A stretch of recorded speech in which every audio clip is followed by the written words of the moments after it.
Today's guest was an early employee at Turbonomic, where he helped the organization go from 200 to 3,000 customers and about less than 50 to 650 employees. Turbonomic was later acquired by IBM for about $2 billion. He then went on to have a few other roles, but he then founded Shift Group, where he helps athletes and veterans find jobs.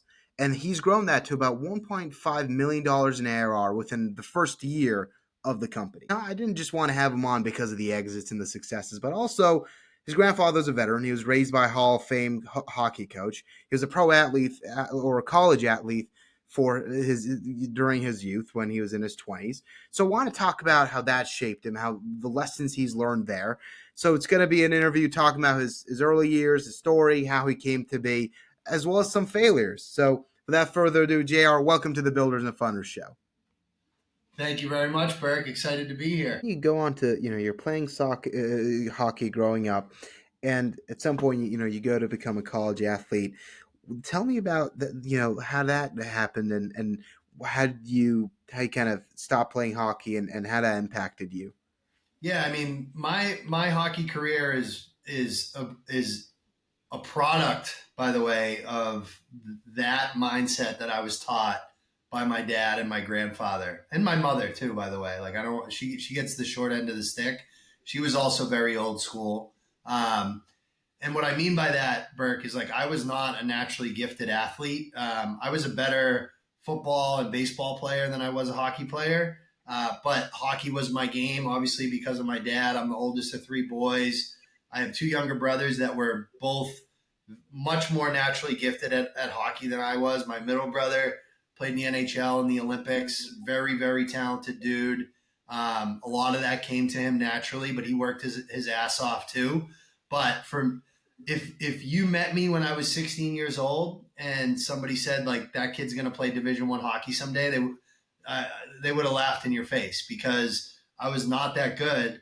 However, because I was taught like if I want something, I got to go earn it. Like that's what allowed me to go play hockey at the college level, especially at the Division I level. And hockey became a huge part of my identity, a huge part of my purpose. I got to go to a school that I never would have got into without hockey, which I think should be the goal. A lot of parents think their kids are going to play professional sports, but I think sports is just a tool to get an education, and anything beyond that is kind of it's cream on top. So then I got to play at the college level, and I was really fortunate. I was part of some really great teams. I was part of a team my sophomore year that upset the University of Minnesota. It's still considered. It's almost been 20 years. It'll be 20 years in a year. Still considered the biggest upset in college hockey history, right? So my whole life for about 23, 24 years was all hockey all the time. Everything else was secondary. And then you kind of wake up one day and you can't say you're a hockey player anymore. And it's brutal. It's really, really hard. And you're not really prepared for it. I think they're starting to do a better job for folks that spend a long time in uniform, getting them ready for that transition. But there's a long way to go. And certainly when I went through it, 20 years ago, we were not given any tools to deal with that. And it's an emotional transition. So I struggled with it for probably 5 or 6 years, went down a dark path, kind of leaned on substance abuse a little bit to kind of deal with the pain. And it took me kind of like a epiphany wake up moment to, again, like going back to my childhood, that responsibility, that accountability to kind of look in the mirror and be like, dude, stop feeling sorry for yourself. Like just because you're not a professional athlete doesn't mean you're not a professional, and you need to start acting like it. And, you have an opportunity in business to have all the same things that professional athletes have, right? Money and, all the stuff that you kind of shoot pucks in the driveway for. It's not the same arena, but it's the same mindsets. It's the same environment. It's the same characteristics that are going to allow you to achieve that. So once I figured that out and started applying myself to my business career, the same way I applied myself to my hockey career, a lot of great things started happening. And, I had a good run. You mentioned some of the great companies I was fortunate to be part of. And I realized that I have an opportunity to share the lessons that I learned the hard way to the next generation of athlete and veteran getting out of uniform. And that's really how Shift Group was born. A lot of people they might look at my intro of you, say, all right, $2 billion exit, $1.5 million ARR with this new thing he's doing, and he's got it all. But you mentioned you had that time. I think you made a post about how between 22 and 27 years old, you call them your mutant years with handcuffs and hospitals. I want to dig into that because I don't think, when you listen to a lot of business podcasts, they talk about the good stuff, they talk about the success and all that kind of stuff. But I want to go down memory lane if I could. Take me back to those years. Well, take me back to 22-year-old JR. He's lost his identity. He's sitting there. Tell me of the hospitals and handcuffs. Yeah, man. Hospitals and handcuffs is not just a euphemism, right? Like I was drinking and using drugs to the point where I was literally waking up in hospitals, waking up in handcuffs.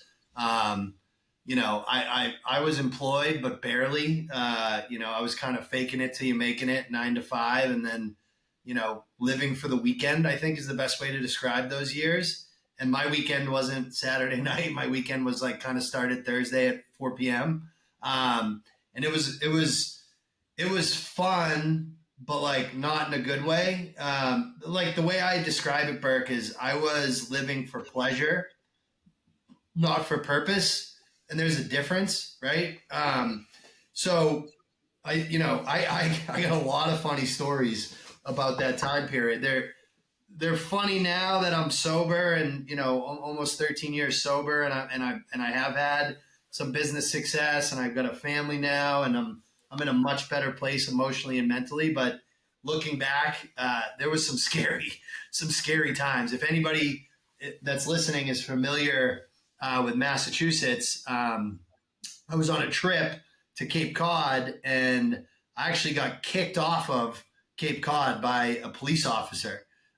Meaning, like, literally, I got kicked out of a bar at like 11 o'clock in the morning on a Wednesday because I was so drunk.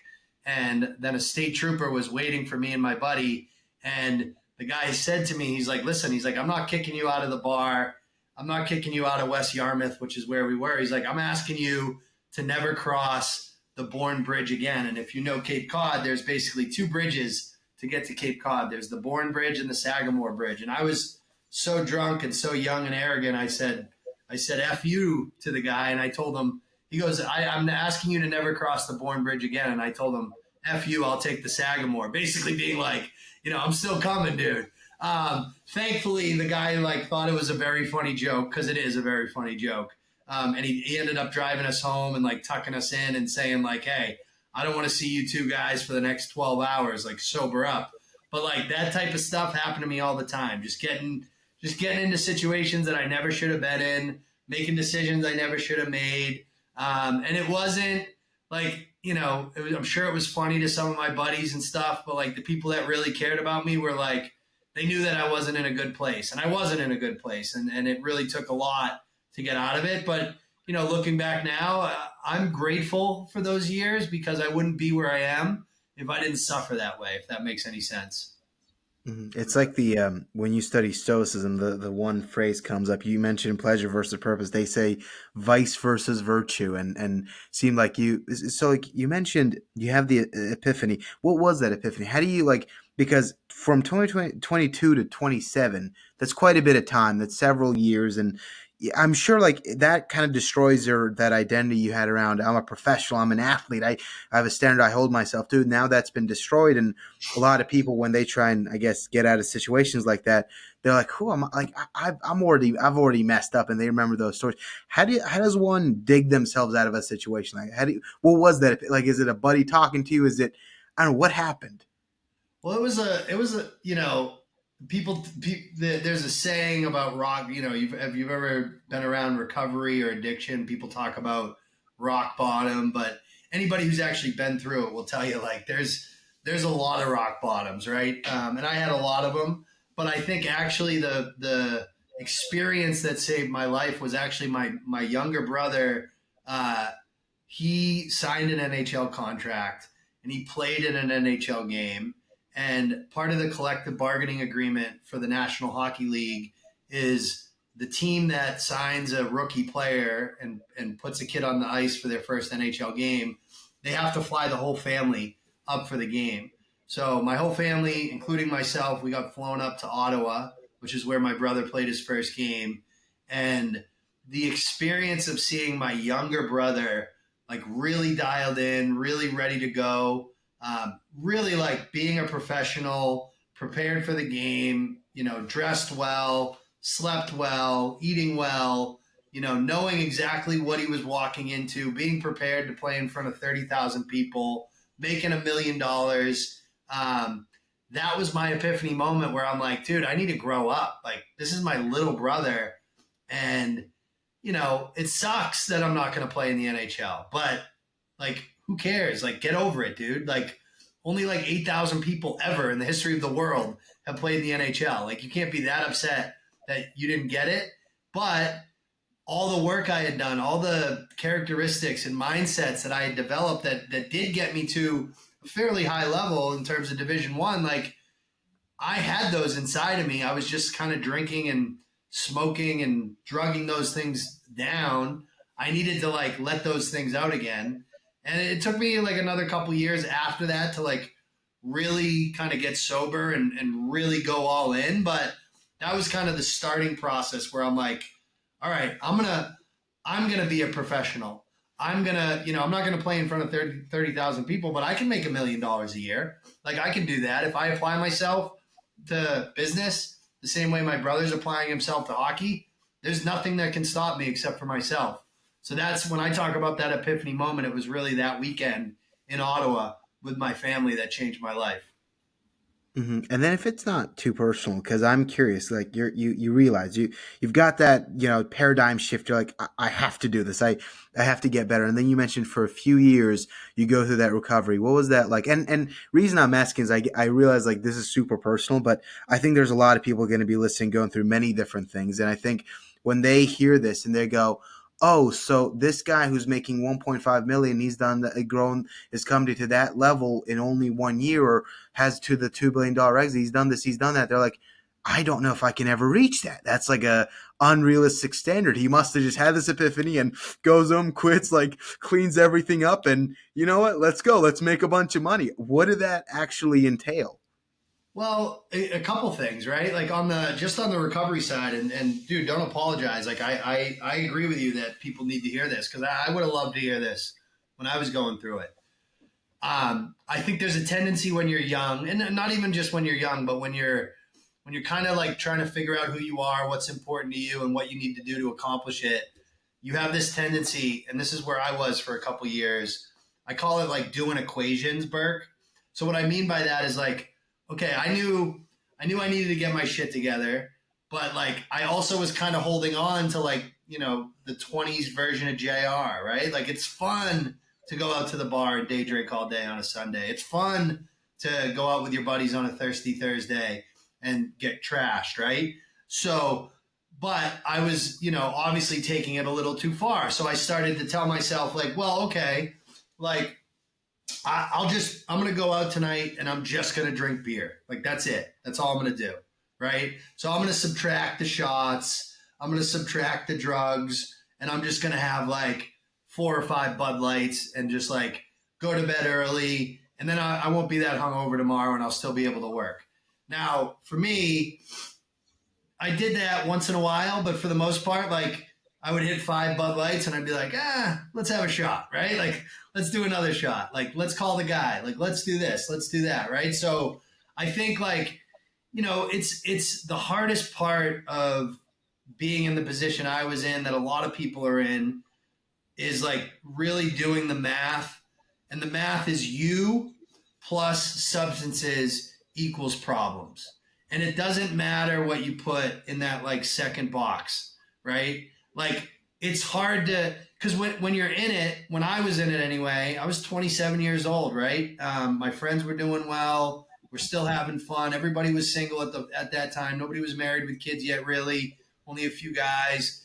And you kind of like, you think like, well, if I don't drink at all, then I won't be able to do that stuff. I'm going to be left out. Like, I'm not going to be one of the guys. I'm not going to be part of the crew. Like, and So instead of like realizing like this is the math, you plus substances equals problems, you try to subtract stuff out of that. It's like, well, I'll only drink beer, or and I still have people that call me all the time because I'm very open about my sobriety. And I just had this happen a couple weeks ago. A kid called me and he's like, yeah, he's like, as long as my wife is out with me, he's like, I don't get blackout drunk. And I'm like, well, dude, what are you going to do? Like, you're going to bring your wife everywhere, like to bachelor parties and stuff? Like, no. I'm like, dude, it sounds like you just need to stop drinking. And that's a hard thing to accept, right? That's why denial is a thing in recovery. So I think those couple years were just really me trying to like move the pieces on the chessboard to like have the best of both worlds. And it really didn't come together until I just accepted like, hey, I just have this thing. I can't do this thing normal. Like other people can and I can't, and I just have to accept that. Doesn't make me better than anybody else. Doesn't make me worse than anybody else. I'm just different and everybody's different. And once I made that acceptance, it's crazy how much more energy, how much more time, because then you can start to really become a professional. Then you can start to be, and it doesn't matter what you do, right? I sold technology, which happens to be a profession where you can do really well. You can make a lot of money, but it doesn't matter. Once I got that energy back, once I got that time back, and I started to apply myself to selling technology the same way I applied myself to playing hockey, that's when the success followed, right? And I never would have been able to do it fully if I didn't stop doing the equations, stop doing the math, start realizing like, hey, me plus this is problems. I just need to cut this out. So that was that. Those three, and it was a couple. It was a couple years of like justifying to myself, like, oh, you can have a drink, dude. Like it's not, that's just one drink, right? It's never just one drink. And hopefully anybody who's listening to this understands like it doesn't make you lesser of a person. It's just like, and the way I've dealt with it now that I'm almost 13 years sober is like, I own it. People, I take customers out, investors out now, and they're like, we go out to dinner and they're like, do you want to drink, JR? And I'm like, no, I'm good. I'm allergic to alcohol. And they kind of like, oh, really? And I'm like, yeah, I break out in handcuffs. Like I just own it, right? And I tell people now, they're like, oh, dude, you can't just have a drink. And I'm like, listen, man, everybody is born with a big cup of alcohol, and I drank my cup of alcohol by the time I turned 27, so I don't have any more left, right? Like I left it all on the ice. That's it. So everybody's different. You're going to deal with it differently, but I think the number one thing is just acceptance. Once you get that acceptance and you take the application, because by the way, and this is important, if you do have the type of personality that is addictive, that means you can be very successful. Like there's not a big difference between the people you watch on Intervention and the people you watch on like, the Show Me Your Crib. Like they're both obsessive people. They're just obsessed with the different things. That's why the personality traits are so similar between addicts and very successful people. So in a weird way, if you are an addict, you are actually ahead of most people. You just have to realize where to apply your energy to. That's what I think. That's my experience for sure. That's fascinating. And then you get involved with Turbonomic, and obviously that becomes a really successful company. You were there for the early days. Tell me about how you got involved with them and how you chose to work there and why you chose to work there. So I was selling.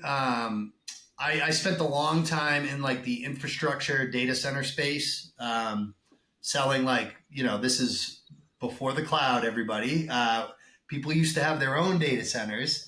And they needed to buy equipment. They needed to buy storage and switches and routers and all the software that supported all that infrastructure. So I spent a long time doing that. And I actually, first time I heard about Turbo was at a customer, and the guy told me about it. I had a really good relationship with the customer.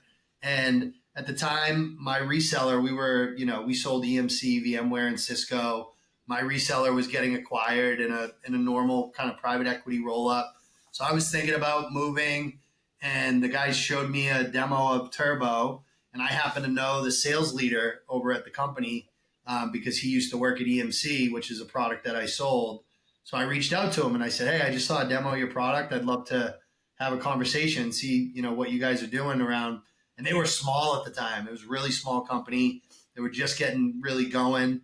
Um, and, I went through a process there, probably took about 6 months, like of them recruiting me, but me also talking myself into it because I took a massive pay cut to go, like a massive pay cut, especially at that age. And thankfully I was, in the right place mentally and emotionally that I could handle that. So I made the decision for all the right reasons. And once I went over there, it was like kind of game over. It was like we grew like gangbusters. And like, listen, dude, I'm a good sales guy, a good sales leader, but you need the right product, you need the right ICP, all the stuff that we've talked about, Burke. All that stuff was there, thankfully. And I'd love to tell you that I did the homework to like figure all that out. But I was just a young, hungry, successful sales guy. I saw the software, thought it was cool. My customer thought it was cool. He's like, yeah, I think I want to buy this stuff. So that's kind of what drove me. And thank God, dude, I got a little bit of a horseshoe up my butt with that one, but it was the right choice for me. What do you think makes you a good salesman, or why do you think you're good at sales? I think it's my sincerity. Like I was never like hey, I'm gonna pitch you and you're gonna love it. Like I was always like, and I think part of this was also lucky because I started my career at a reseller, so I never sold one product. I had 150 products I could sell. So the way I learned how to sell was like going into a customer and being like, all right, what's going on? Like, where are you at today? Where do you want to get to in 5 years? And like, what's standing between where you are today and where you want to get to? Like, and let's just talk about it. I want to hear about it. I want to understand it.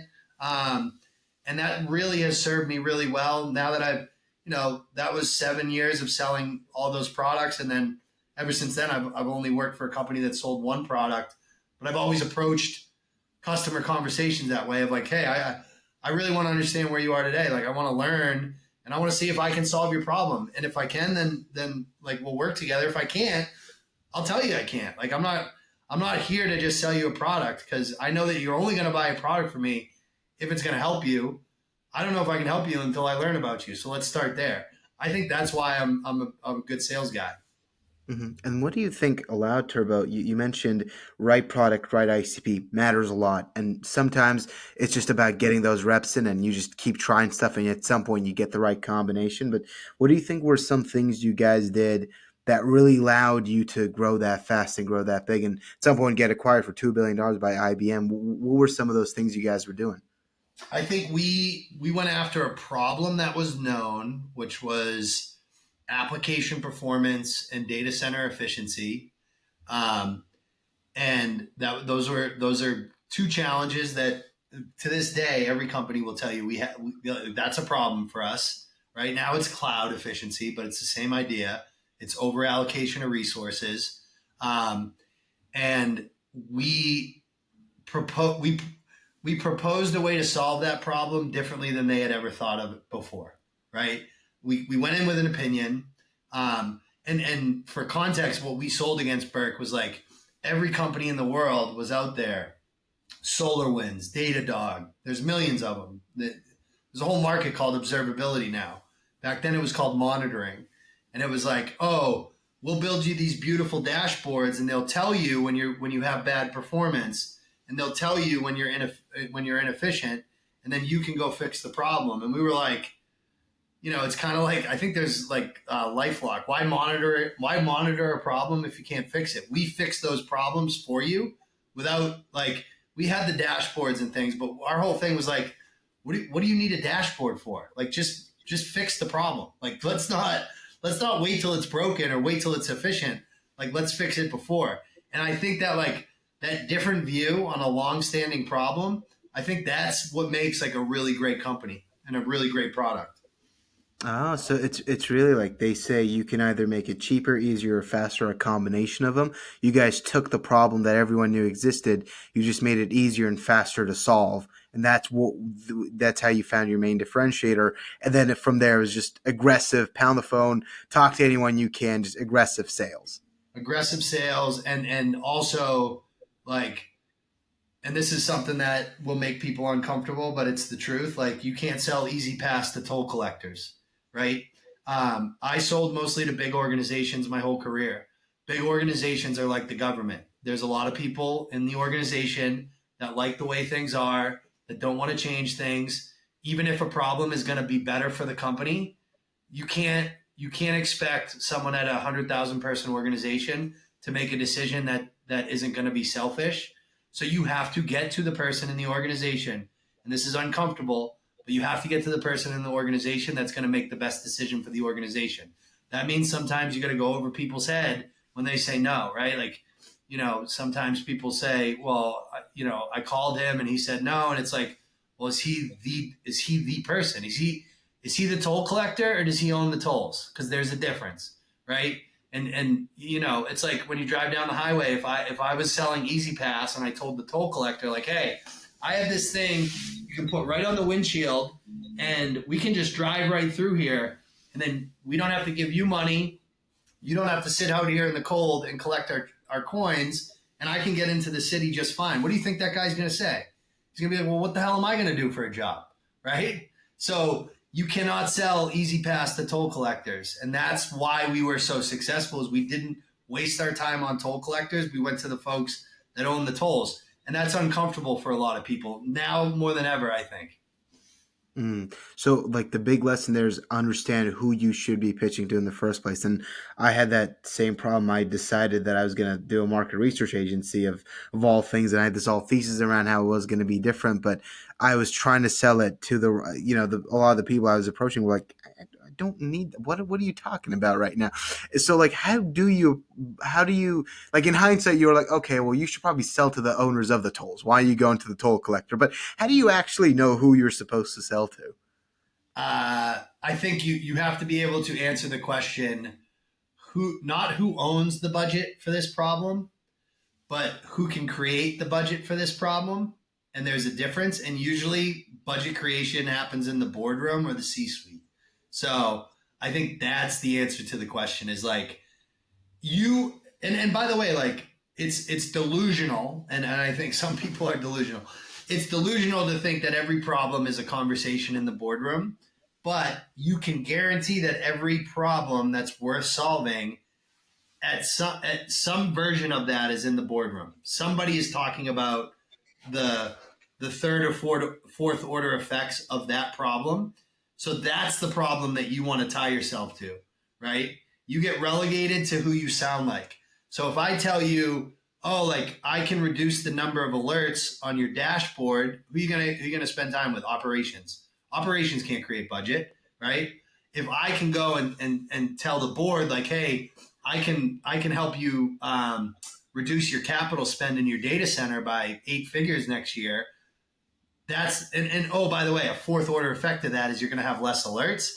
You gotta get to that board level problem, because that's who you're going to get relegated to when you reach out. So it's like find that really high level problem, because it's like you could say, I think there was that one example of like our website was down. Why? Because one of our engineers messed up. Well, who was the engineer? Well, it was an intern. Well, why did the intern mess up? Well, because we didn't have the right checks. Or like, it's like, so if you just have looked at, all right, well, because your website was down, you lost this much in revenue.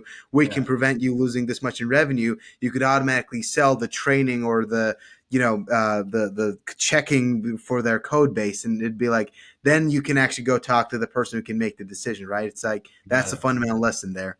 Yep.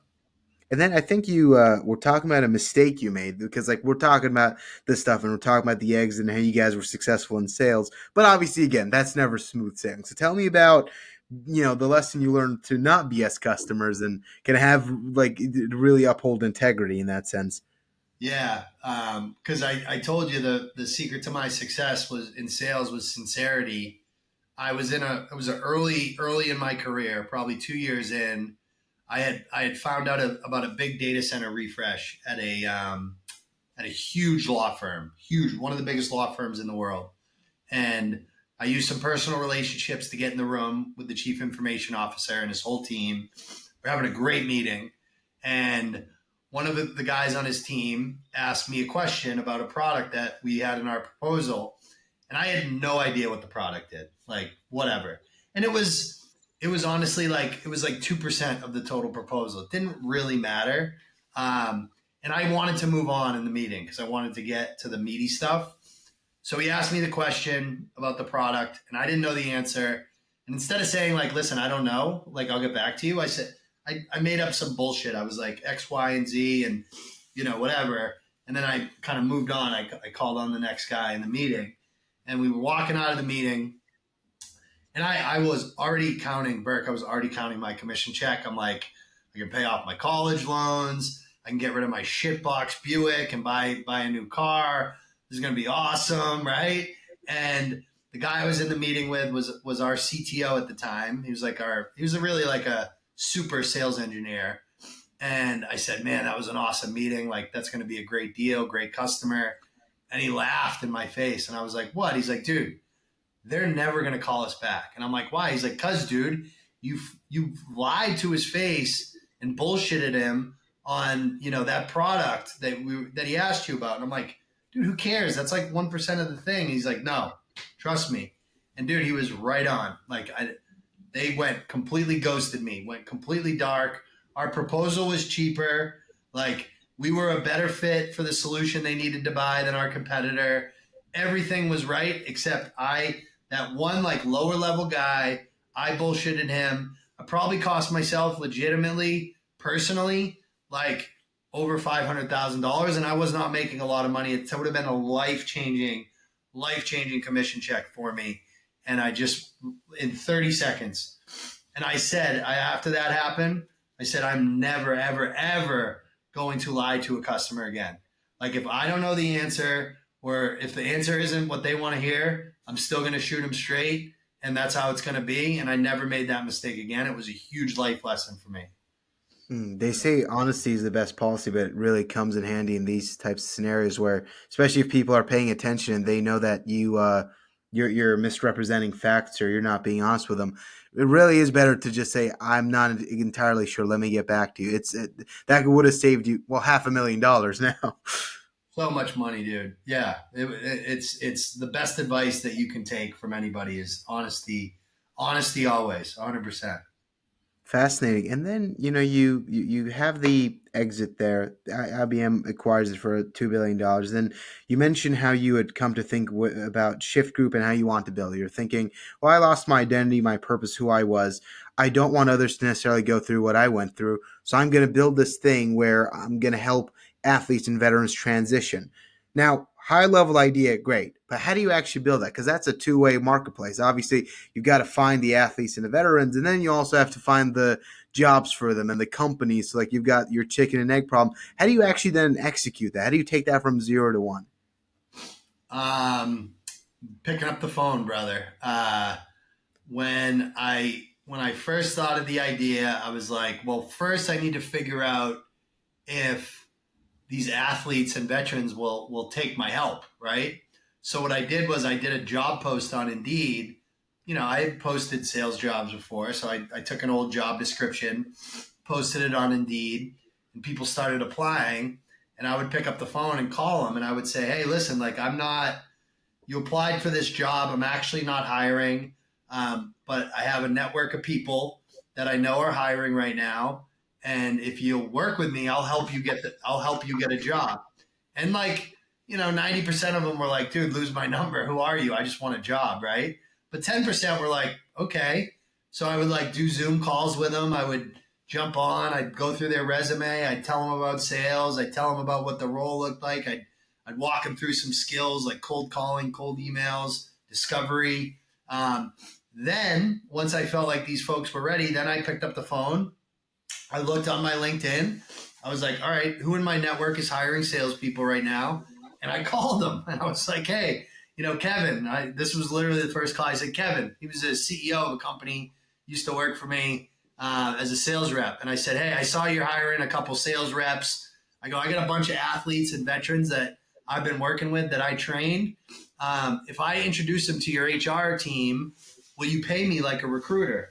And he's like, you trained them? I'm like, yep. He's like, yeah, definitely.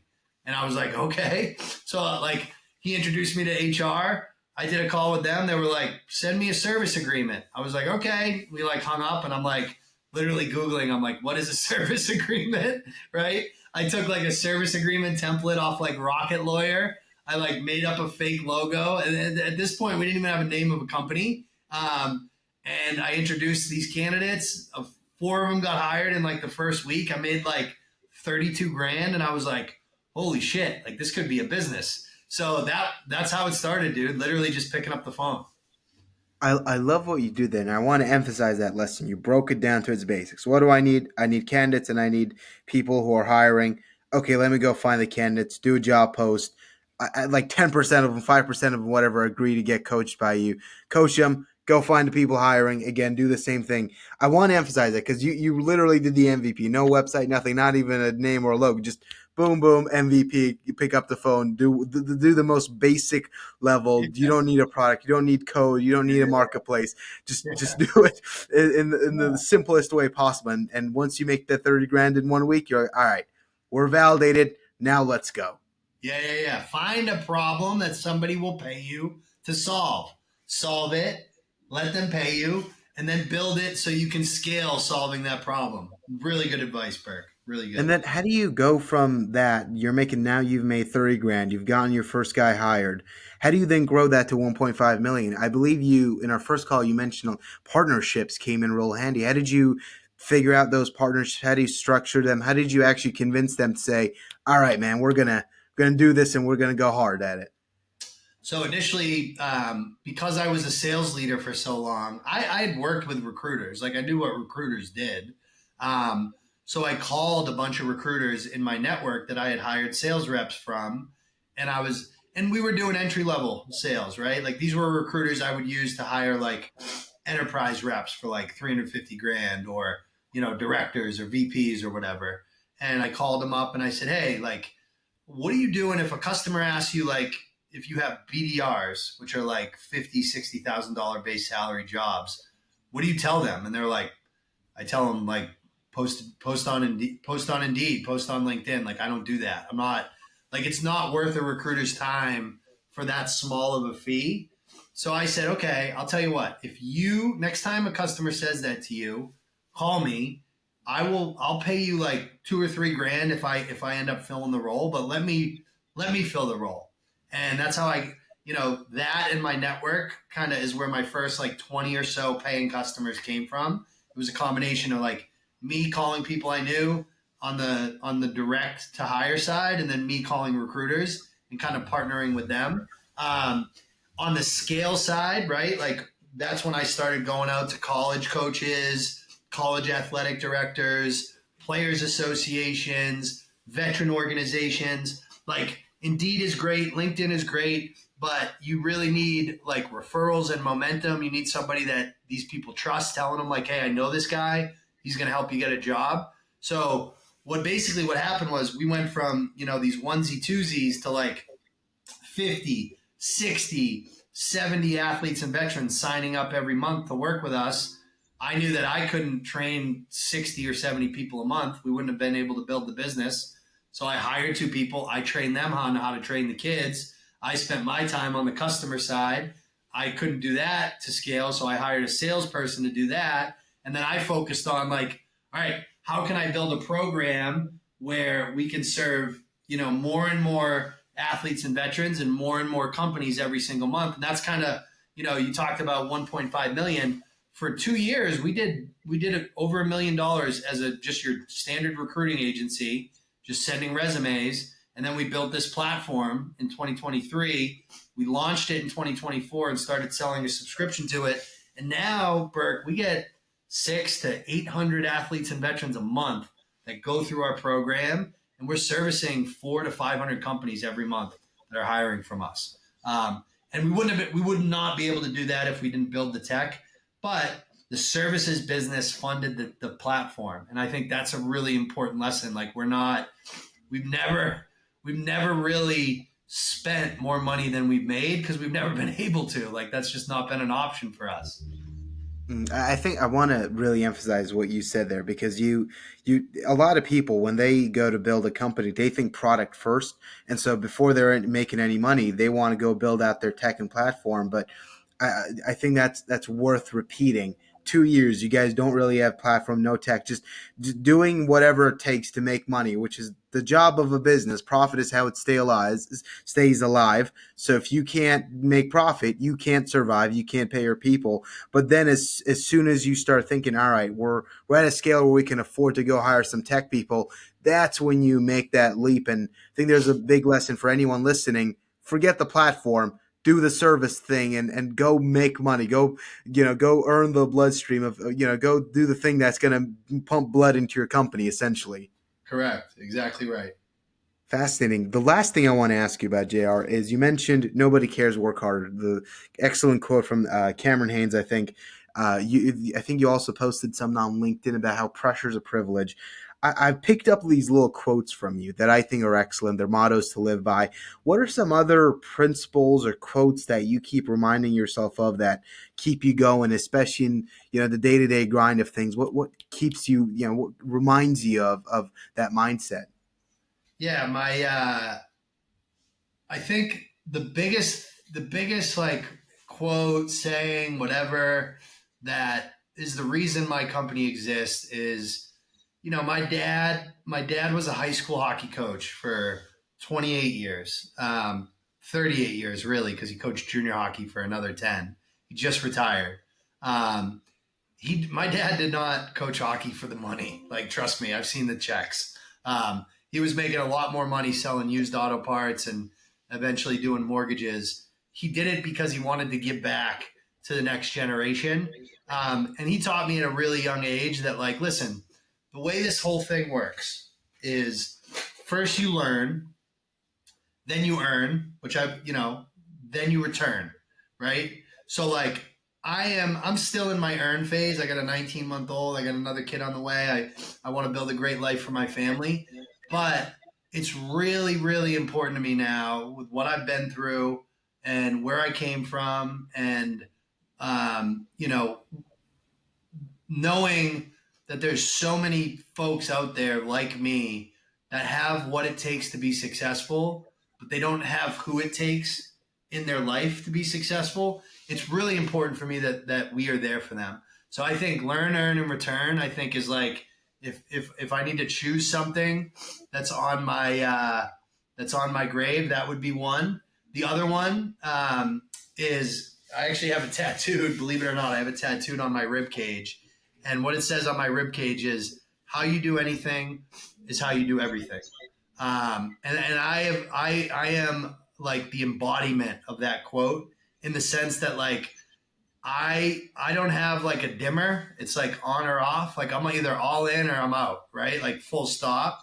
And I really believe, like, and I've done this before, where, in an interview process, I want to get to really know somebody. I want to, like, if I could go and see somebody's car or their bedroom or whatever, and see, like, how they live, I can pretty much tell you how they're going to be as an employee, right? If your room is a mess, your sales force is going to be a mess as a sales rep. Like, how you manage your shit, whatever that means for you at that moment, is probably how you do everything else. So I think those are two quotes. I don't talk about them a lot, but those are two things that drive me in a big, big way. So, like, I work and build this company just like I drank beer. Like, it's all in. Like, I am all in. I am going hard no matter what. And the reason I got the tattoo is because I have to remind myself of that, because I have to be very careful about the habits that I choose. Because if I get a bad habit, I'm going to overdo it. Right. So whatever I do, I'm going to overdo. I just need to remind myself of that. So those are two things that again, I don't talk about them a lot, but I think they're huge drivers for me. Awesome. JR, that's it for the questions I've got. Anything you'd like to talk about? Anything you'd like to leave the audience with?